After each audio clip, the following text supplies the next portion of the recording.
Bem-vindo, bem-vindo. Tô feliz, tô animada, pessoal. Hoje a gente começa a série de aquecimento. A live de hoje será sobre 5 motivos que podem te impedir de ser valorizado na sua profissão como psicólogo e terapeuta. E a gente está começando então hoje a fase 1 de um evento importante. E na fase 1 a gente vai ter 4 lives nas terças e nas quintas, às 21 e 21, que eu vou estar falando de assuntos como esse.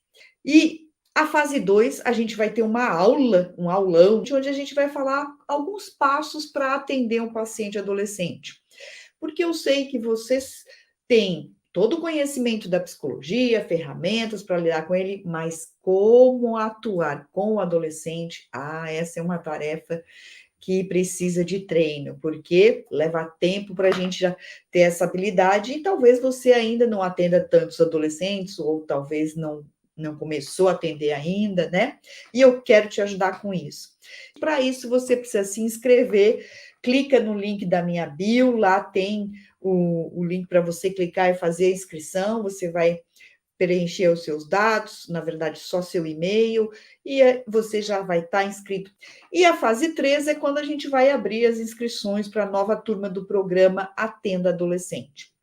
Mas, se você está caindo aqui de paraquedas hoje, não me conhece, nunca me viu, eu sou a doutora Jane, eu sou pediatra, especialista em adolescente, e quero ajudar psicólogas e terapeutas a atender paciente adolescente com qualquer problema emocional, dando os 4 encontros principais para que a terapia possa fluir e você seja segura do que está fazendo.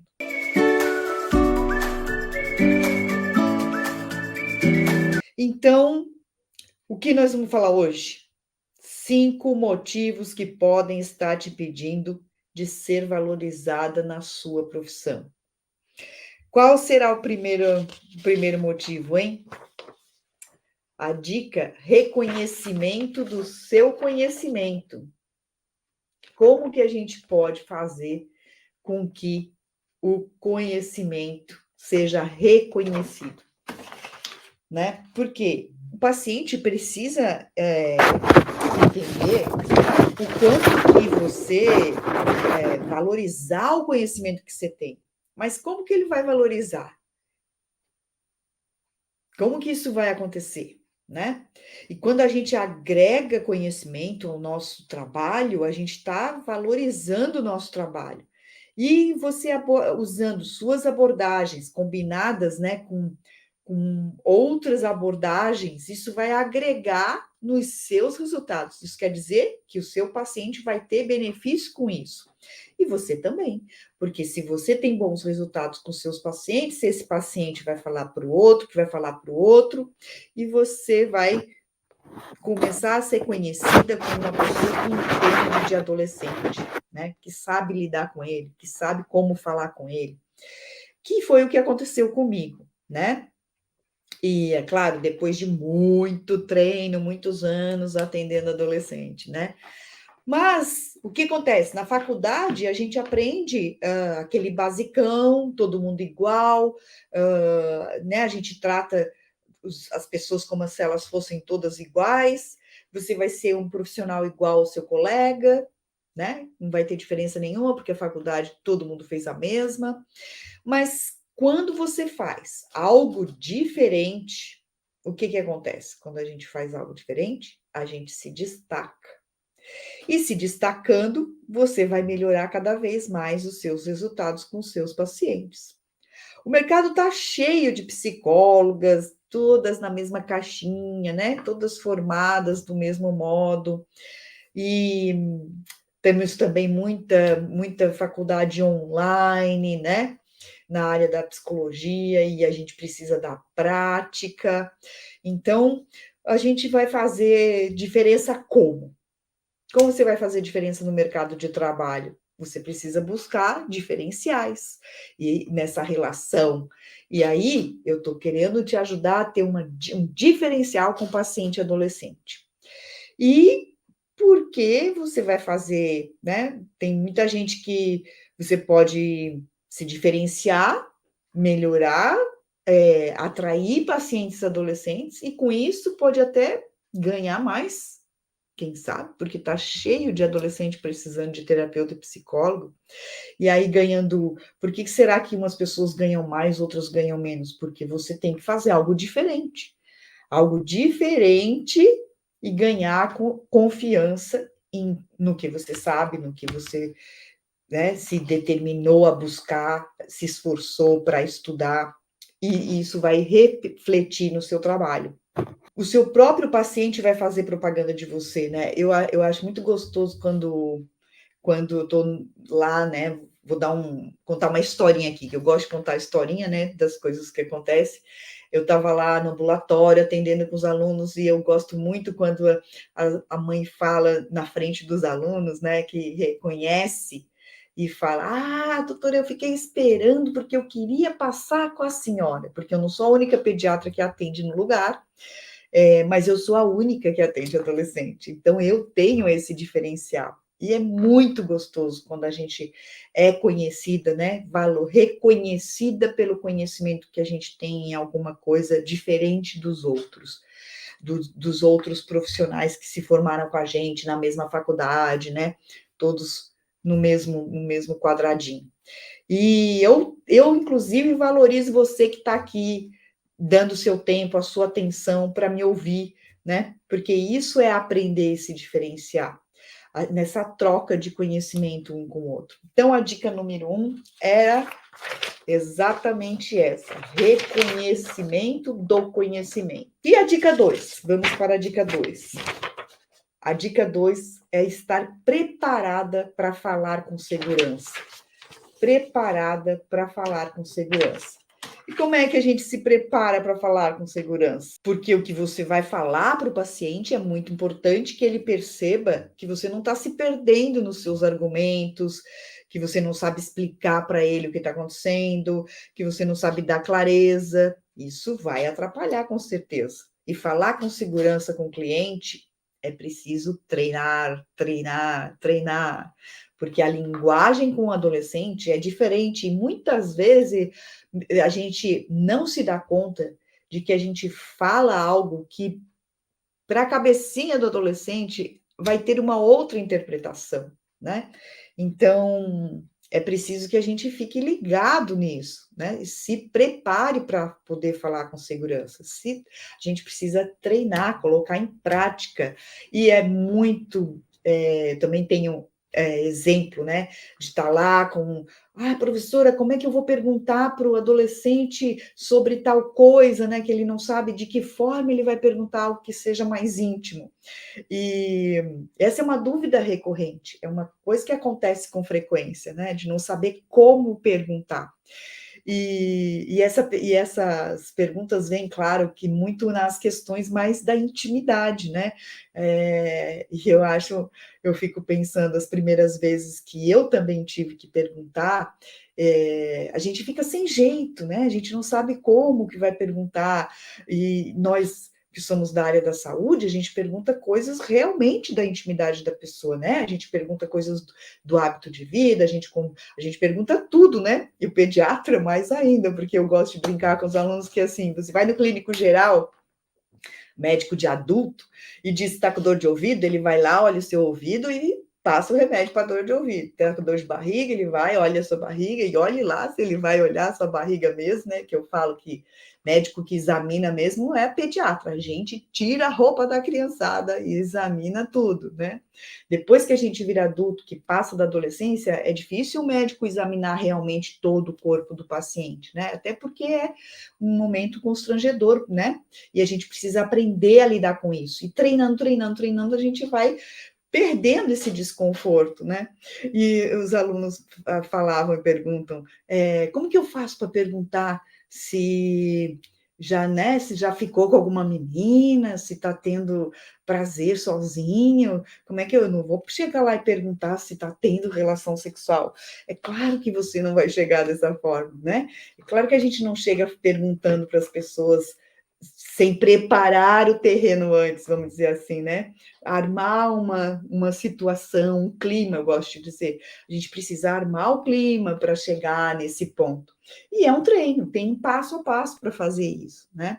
A gente não chega já perguntando para a pessoa tudo da vida dela. A gente vai fazendo uma anamnese, que chama, né? Uma entrevista clínica, e ela tem uma sequência, um modo de fazer, um jeito de falar, e isso é outra coisa que as alunas comentam, principalmente quem está no início da faculdade, né, os primeiros anos, eles perguntam, mas então a entrevista, porque eu estou, não sei se alguém já ouviu, mas eu estou trabalhando na universidade onde a gente está usando a metodologia ativa, que é muito diferente do método tradicional de ensinar.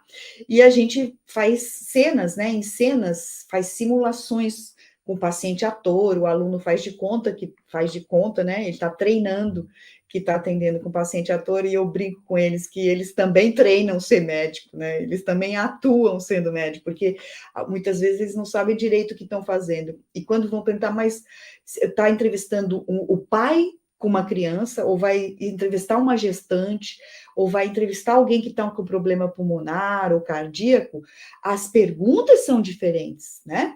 O raciocínio é diferente. E eles falam, mas então a entrevista vai mudar tudo, vai mudar sempre, porque eles querem tudo, uma caixinha igual para todo mundo, né? Lembra que eu estou falando? Todo mundo quer tudo igualzinho, uma regrinha de bolo. E não é assim, né? Não é assim quando a gente está tratando da saúde do outro e da vida do outro, né? E isso é uma das coisas que eu quero falar, a gente tem que ver o indivíduo como um todo e não um segmento, né? Não por partes. Então, isso faz toda a diferença. Treinar, treinar, treinar. Estar preparado para falar com o paciente, ele perceber, ele sentir, né? Mais do que perceber, ele sentir confiança no que você está falando. E aí ele vai voltar e vai querer ouvir. Eu já tive uma paciente, hoje eu estou contadora de história. Eu tive uma paciente que ela chegou e falou assim: eu falei para minha mãe que eu queria vir aqui primeiro ouvir a senhora, para depois eu tomar a decisão. E aí é óbvio, né, que a mãe ficou, como ela já me conhecia, a gente já tem uma relação de confiança. Ela veio, atendeu o pedido da filha, a gente trocou uma ideia, enfim, tem todo um ritual que eu faço, né? Eu gosto sempre de dar um espaço sozinho com o adolescente. Você nunca pode deixar de ficar sozinho com o adolescente. É claro que o psicólogo ele vai atender sozinho, já faz parte da profissão dele, mas os médicos, por exemplo, o pediatra, né? Ele e até ginecologista, às vezes, dependendo da idade que o adolescente está, ele não fica sozinho com o paciente no consultório, e é nossa obrigação, é obrigação do médico que está atendendo esse adolescente dar esse espaço para que ele possa, um espaço dele, um espaço que é só dele. E imagina como que fica essa troca do psicólogo com o médico, né? Isso é outro ponto que aqui que eu quero ajudar, que eu quero estar junto. Essa troca que o médico, o psicólogo, o terapeuta tem que ter, né? É o seu paciente, a gente está em conjunto, só que isso na prática não acontece, né? Eu não sei como que é a sua prática, mas na prática é muito complicado a gente ter essa interação entre médico e psicólogos. Na verdade, até existe briga de mercado. Eu sofri isso quando estava lá estudando na especialização, lá em 2004, quando eu estava fazendo mestrado na Universidade Federal de São Paulo, e a gente atendia numa casinha, que a gente chama, né? Porque a escola paulista, são casinhas alugadas, assim, na cidade mesmo, e a casinha da adolescência, que a gente chamava assim, tinha multidisciplinar, né? Várias especialidades, tinha odontologia, psicólogo, fonoaudióloga. Eu aprendi um pouco de cada uma dessas coisas, tudo focado no adolescente, porque a gente só atendia adolescente, né? Medicina desportiva, enfim. E aí as psicólogas, quando eu comecei a me interessar, né, pela área, a gente tinha um professor lá de psicodrama que preparava, né, fazia a gente se preparar para o atendimento do adolescente na linha do psicodrama, né? Foi essa formação que eu fiz, mas focado para o adolescente, né? Não fiz a faculdade de psicologia, nada disso. Fiz uma pós-graduação. E aí as psicólogas começaram a ficar chateadas que nós, médicos, também estávamos atendendo o paciente adolescente na área da saúde mental, né? E eu lembro que naquela época eu era mais jovem, eu ainda não tinha cabelos brancos. O que eu fiz?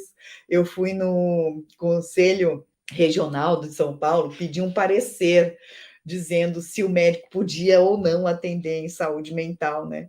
E é óbvio que a gente pode, desde que a gente tenha se capacitado para isso. É óbvio, tudo que a gente vai fazer, você tem que se capacitar antes, né? E aí foi muito engraçado isso naquela época para mim, porque eu fiquei chateada, né? Eu pensei, meu Deus, os jovens estão tanto precisando, né? De quanto mais pessoas estiverem capacitadas para atendê-los, não falta jovem, não falta jovem, né, pessoal? Então, hoje eu dou risada, mas naquela época eu fiquei meio pé, porque eu não tinha essa maturidade que os cabelos brancos nos dão, né? Mas vamos lá, vamos voltar aqui para as dicas de hoje dos motivos que podem estar te impedindo de ser valorizada na sua profissão como terapeuta e psicólogo. Dica 3: seja especialista. Por quê? Porque isso dá autoridade, né? Então, ser um especialista é você ter autoridade com o seu paciente. E aí as pessoas gostam, né, de saber que você sabe do que você faz. Isso me fez lembrar uma vez que o aluno, quando eu dou aula para várias fases do curso de medicina, tanto para as iniciais, primeira, segunda, terceira, quarta, ali o início do curso, quanto para o cara que está lá na 11ª, que a gente chama do internato, são os últimos 2 anos, que já está faltando só 6 meses para pegar o CRM e se tornar médico, né? Então, existe uma grande diferença daqui do início para quem está aqui no final. E eles uma vez eles atendem sozinho primeiro, vão atender, conversam com o adolescente, depois vem passar o caso para mim, e depois eu vou junto, faço questão de ir em todo paciente, eu vou junto, né? Me apresento para a mãe, falo quem eu sou, e enfim, eu acho que não são todos os médicos que fazem dessa forma, mas eu gosto de ir lá me apresentar, dizer quem eu sou e tal. E numa dessas, os alunos vieram e falaram assim: ah, professora, a senhora precisa ir lá, porque esse paciente, esse adolescente, ele precisa do seu jeito de falar com ele. Aí eu fico pensando comigo, né? Existe um modo de falar, uma forma de falar com o adolescente que é identificada pelos alunos, né? Eles percebem que existe uma maneira da gente perguntar as coisas que é diferente de como se pergunta para o adulto, né? Que é diferente de como você vai perguntar as coisas de uma criança para a mãe. Então, existe essa diferença e é importante que você seja especialista no sentido de você demonstrar que sabe o que você está fazendo, né? E hoje em dia existe uma fragmentação, né? A gente vê as pessoas com muitas especialidades e a gente não vê mais a pessoa como um todo, né? Todo aspecto da vida dela, tudo que envolve a vida dela, a gente fica segmentando muito, né? E vou dar um exemplo, como eu lido muito com as dificuldades de aprendizagem, né? Que é uma área que a psicóloga também tem envolvimento, né? E são poucas psicólogas também que se diferenciam nesse lado da aprendizagem, da pedagogia, né? É difícil também ter psicólogas que se preparam nessa área, que é tão importante para o adolescente, né? Uma fase de que o cérebro está mudando, que tudo que ele treinar nessa fase vai ficar lá registrado. Eu gosto de dizer, se você tudo que você aprender durante essa fase da adolescência é que nem a gente andar de bicicleta, né? Você vai lá, aprendeu, ficou um tempão sem andar, depois você vai, pega ali, pode até ficar com medo de desequilibrar um pouquinho, mas você vai sair andando de bicicleta. Então, para o cérebro do adolescente é exatamente isso que acontece. Ele começa a aprender a tocar um violão, se ele aprender a cantar, né, se ele faz muita leitura, tudo isso está ficando ali como se fosse uma marca, né, uma cicatriz, o cérebro está registrando.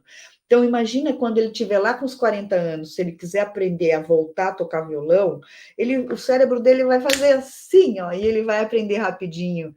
Então, claro, vai ter que ter esforço, vai ter que ter treino, vai ser meses, não vai ser, né? Pode até para aprimorar, vai ser anos, mas eu quero dizer, muito, muito diferente de alguém que durante a adolescência nunca tocou, nunca entrou em contato com música, com nota musical, com ritmo, com timbre, com nada disso, e lá aos 40 vai querer aprender, vai ter que suar muito mais, muito mais. Por quê? por causa desse cérebro na adolescência que está diferente, que está desenvolvendo, crescendo, não no sentido de aumentar, porque não vai caber dentro do cérebro, o cérebro aumentando, mas vamos pensar, tem neurônios novos nascendo, né?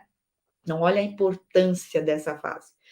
Então, a dica 3 é essa: seja um especialista, né? E no sentido de saber o que está fazendo, veja o paciente como um todo, não segmentando ele, né? Eu gosto de dizer, eu tenho esse perfil, né, de ver o indivíduo como um todo, por isso que dentro da pediatria eu fui me especializar em adolescente, não consegui ficar só no estômago, só no coração, só na pele, né? Então a gente tem que ver aí o indivíduo como um todo.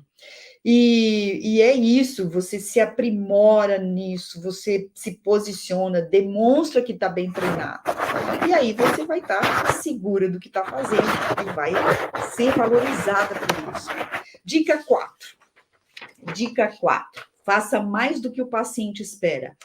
Olhe o paciente como um todo. Né? Faça mais do que ele espera. E aí vou fazer uma analogia com... Como eu sou professora, eu gosto de falar assim: imagina aquele aluno que você passou uma atividade para ele e ele veio te fazer uma pergunta inteligente. E aí você percebe que através daquela pergunta que ele está te fazendo, que ele teve que procurar livro, pesquisar, que ele teve que estudar, que ele está entendendo do assunto. E não é você que tem que ficar lá dizendo, vocês têm que estudar, vai ler, vai não sei o quê. Semestre passado eu tive que puxar a orelha dos meus alunos, eu tive que pegar no pé e dizer, olha, vocês não estão estudando, comigo vocês têm que estudar. E aí, óbvio que eles não gostaram muito, mas eles estudaram e melhoraram. Então, imagina você ter esse aluno que tem proatividade. Ele faz sem você ter que ficar pedindo, né? Então, isso é muito bom, né? O paciente, ele espera que você faça mais do que ele só precisa, né? E aí eu quero dizer assim, tratar com quem não gosta de surpresa, tratar com carinho, né? Tratar com atenção. Uma vez eu fui numa psiquiatra levar minha mãe, que ela atendeu o celular no meio da consulta. Como que você faz uma coisa dessa? Eu nunca mais voltei, mas a minha mãe gostou dela e voltou, acreditem se quiser. Mas ela tem os motivos dela, vamos dizer assim, né? Mas não se faz isso, né? A atenção tem que estar para o seu paciente, você tem que estar inteiro atendendo o paciente. Ele precisa perceber isso, sentir isso de você. E ter esse carinho, né? Ter o cuidado de você perceber quando ele está precisando mais do seu toque, mais do seu... até de ligar e dizer, né? Faltou uma consulta, faltou duas, você chegar, entrar em contato, perguntar se está acontecendo alguma coisa, né? Ele se sentir...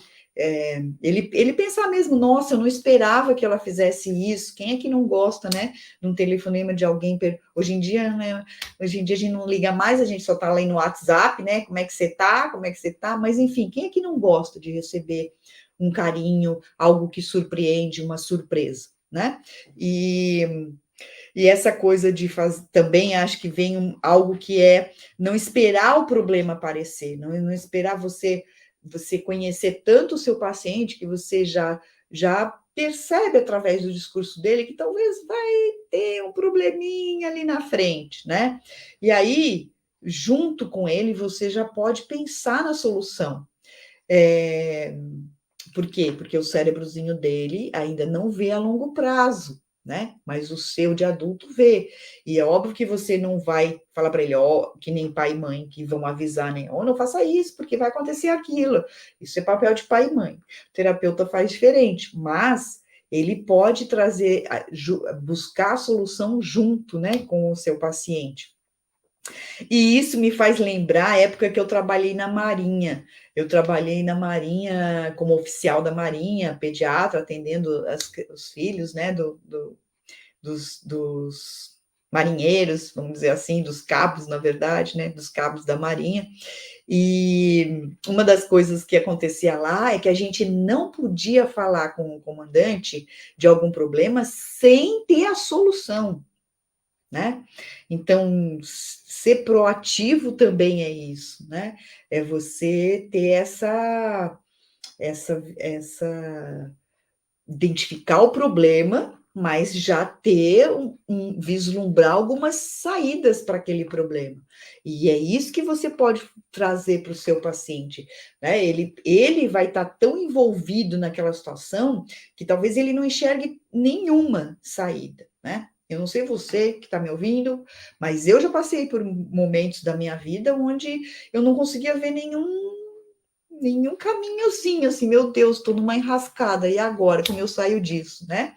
E se eu não tivesse nesse processo terapêutico, talvez eu não conseguisse vislumbrar várias possibilidades, né? Quando eu me separei, por exemplo, eu morava em São Paulo, e eu podia continuar morando lá, eu já ia fazer o doutorado, tinha acabado o mestrado, ia começar o doutorado, não sabia se eu ficava, se eu não ficava. Depois eu podia decidir voltar para Florianópolis, que é onde eu estou hoje, ficar perto da minha família, perto do meu sobrinho, que eu sou madrinha, né? E, enfim, a gente tem muitas possibilidades, muitas possibilidades. Bom, hoje estou tagarela. Vamos para a dica número 5. Ame o que faz. Ocupe o seu lugar no mundo. Ame o que faz. Ocupe seu lugar no mundo. O seu espaço no mundo. Porque se você não fizer, não, né, for verdadeiro com você mesmo, com a sua verdade, com o seu propósito de vida, você vai ocupar aqui espaço nessa terra. Você vai acordar, ir para o trabalho, voltar, fazer sempre a mesma coisa, tudo automatizado, né? Eu não sei, muitas pessoas ficam bem assim, né? Mas se você quer se diferenciar, sair daquela caixinha, ser um profissional valorizado, você precisa amar o que faz. E amar o que faz é saber... né? Se você não gosta de atender pessoa, não é para você estar aqui me ouvindo, né? Porque o nosso trabalho é atender as pessoas. A nossa profissão é acolher a demanda, o sofrimento das pessoas, né? E claro que a gente tem nossos dias ruins também, é claro que a gente não está bem todo dia, mas quando um paciente reconhece pelo seu trabalho e te agradece, isso vale tanto a pena, né? Quem já sentiu isso, quem já ouviu o agradecimento do seu paciente, que você ajudou ele a melhorar, vale a pena a gente acordar segunda-feira, né? Porque você sabe porque está levantando da cama todo dia.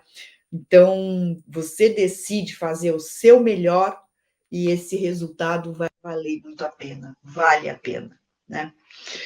Então, essas são as 5 dicas, né? Os 5 motivos que podem estar te impedindo de se sentir valorizada. Vamos só passar uma por uma para relembrar, porque a dica número 1 foi ter o reconhecimento pelo seu conhecimento diferenciado. A dica número 2, estar preparada para falar com segurança. A dica número 3, seja especialista, tenha autoridade, né? Entenda do que está fazendo com o adolescente. Dica 4, faça mais do que o paciente espera. Olhe ele como um todo e não como um problema, como uma doença. Dica 5, ame o que você faz. Ocupe o seu lugar no mundo. E para gente encerrar, eu gostaria de falar para vocês os princípios, né, do programa Atenda Adolescente. A gente tem 3 princípios nesse programa. O princípio número 1 é que não existe um protocolo único que sirva para todos os adolescentes. Você vai perguntar sempre a mesma coisa. Não existe um protocolo único. Por quê? Porque cada um é de um jeito, cada adolescente está numa fase, né? A adolescência é dos 10 aos 20. A gente também considera a juventude até 24, 25 anos. Então, imagina, dos 10 aos 25, a diferença que existe aí é enorme, né? Então, os problemas são sentidos de forma diferente, a origem também é única, né? Então, o motivo do problema é diferente para cada um. Então, não existe um protocolo único para todos. Esse é o princípio número 1. O princípio número 2 do programa Atenda Adolescente é que o foco é no adolescente, não no problema dele. Os sintomas que ele está apresentando, ele está demonstrando através dos sintomas no corpo alguma coisa, mas o foco é o adolescente. Quer dizer que ele é um ser único, a gente tem que ver o todo. Não é um diagnóstico psicopatológico que a gente está indo atrás, né? No programa, a gente não quer ir atrás de diagnóstico psicopatológico, a gente quer ver o indivíduo, a pessoa. E o princípio, então, essa conexão, né, dos sentimentos, pensamentos e percepções do paciente, como é que isso está conectado? O princípio número 3 é a gente busca a harmonia, o equilíbrio do nosso organismo, ou seja, a balança do corpo e da mente. Eu gosto de usar a balança como exemplo, a gente precisa equilibrar as duas coisas, né, como analogia. Por quê? Porque se a gente estiver equilibrado em harmonia, a gente precisa de menos medicamento, a gente vai adoecer menos, né? Isso não é uma opinião minha pessoal, isso é ciência. Já tem muitas pesquisas que comprovam, muitas pesquisas em várias áreas do conhecimento, que a gente precisa dessa harmonia. Eu fiz também, lá vem eu conto história, né? Eu também fiz homeopatia na minha formação. E a homeopatia é uma medicina muito mais antiga, né, que a alopatia, e ela nos ensina que o processo de cura de uma pessoa, ele acontece de dentro para fora. Então, por que é de dentro para fora? Porque a gente está com a nossa energia vital desequilibrada. E a gente precisa harmonizar a nossa energia vital. E a psicologia ajuda nisso, né? A terapia ajuda nessa harmonia. Então, esse é o nosso terceiro princípio. E você que é terapeuta e psicóloga, com certeza já leu tudo isso, estudou sobre isso na sua graduação, mas saiba que no programa a gente tem esses 3 princípios que nos norteiam para atender o paciente com problema emocional. 4 encontros com segurança. Você não vai mais titubear para falar com o adolescente. E se inscreve no dia do evento. Às 21h21 vai ter um encontro marcado comigo já. Então, nessa quinta, vai ter a segunda live de aquecimento, onde eu vou falar para você 4 crenças que podem estar limitando o seu sucesso profissional. Nessa quinta-feira. Mas agora aproveita, se inscreve, clica no link da minha bio, se inscreve para o evento. E hoje pense nas 5 dicas que você vai priorizar esse ano. Lembra, a mente é como paraquedas, só funciona se estiver aberta. Vamos juntas evoluir e abrir a mente? Eu te convido. Boa noite, pessoal, e até quinta-feira. Muito obrigada para quem assistiu.